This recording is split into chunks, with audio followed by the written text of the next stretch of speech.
আসসালামু আলাইকুম দর্শক, স্বাগতম গ্রাম বাংলা বার্তা নতুন একটা ভিডিওতে। আশা করি আপনারা সবাই ভালোই আছেন।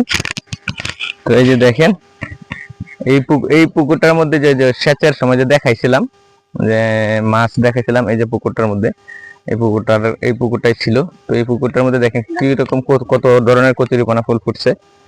এই যে অনেক কচুরিপানা ফুল ফুটছে। তো এইগুলা আসলে গ্রাম অঞ্চলে না আসলে এগুলা দেখতে পাওয়া যায় না আর কি। খুব সুন্দর দেখায় যখন এটি ফুটে। দেখেন চারপাশটা আপনাদেরকে দেখাই।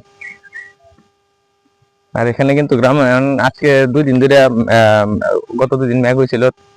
এখন একটু রোদ উঠছে, কিন্তু একটু রোদ কিন্তু একটু উঠছে, কিন্তু এটাতে এত গরম লাগতেছে আর কি, যা বলার বাহিরে। যে বাস্তিরি দিয়ে আম পাড়াইছে, আম পাড়াইয়া এই যে দেখেন আমি আম ইয়া করে খাইতেছি আর কি। মাঝখানে ফাঁক করে লবণ দিয়ে এটা আমরা খাইতেছি, এত গরম লাগতেছে। তো ভালো থাকবেন সবাই, আল্লাহ হাফেজ।